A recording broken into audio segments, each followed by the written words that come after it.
بسم اللہ الرحمن الرحیم حدثنا محمد بن المثنى حدثنا ابو اسامۃ عن عبید اللہ عن نافع عن ابن عمر قال کان رسول اللہ صلی اللہ علیہ وسلم وابو بکر وعمر یصلون فی العیدین قبل الخطبۃ ثم یخطبون۔ حضرت ابن عمر رضی اللہ تعالی عنہ بیان کرتے ہیں کہ نبی کریم صلی اللہ علیہ وسلم اور حضرت سیدنا ابو بکر صدیق اور حضرت سیدنا عمر فاروق رضی اللہ تعالی عنہ خطبہ دینے سے پہلے وہ نماز پڑھتے تھے۔ جب وہ نماز پڑھتے ثم یخطبون، اس کے بعد وہ کیا کرتے؟ خطبہ دیتے۔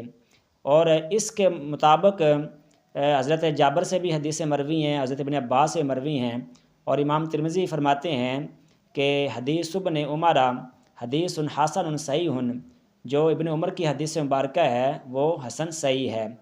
اور اس پر جو عمل ہے اہل علم نے کیا ہے، نبی کریم صلی اللہ علیہ وسلم کے اصحاب اور ان کے علاوہ نے اس پر عمل کیا ہے کہ خطبہ سے پہلے جو ہے وہ عید کی نماز پڑھی جائے گی اور اس کے بعد جو ہے وہ خطبہ دیا جائے گا۔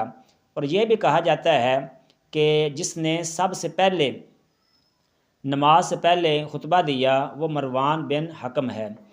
تو یہ حدیث مبارکہ یہ بتاتی ہے، اور اس چیز کا ہمیں علم ہوا کہ نبی کریم صلی اللہ علیہ وسلم اور حضور صلی اللہ علیہ وسلم کے صحابہ جو تھے وہ پہلے نماز پڑھتے تھے اور اس کے بعد جو ہے خطبہ دیتے تھے۔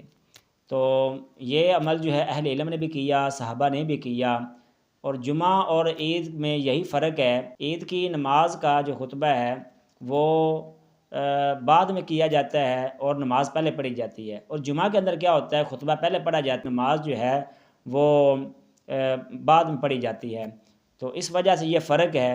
تو پہلے جو ہے خطبہ دینا اور بعد میں نماز پڑھنا یہ جمعہ کے اندر ہے، اور پہلے نماز پڑھنا بعد میں خطبہ دینا یہ دونوں عیدوں میں ہے۔ اللہ تعالی ہم سب کو عمل کرنے کی توفیق عطا فرمائے۔ والسلام۔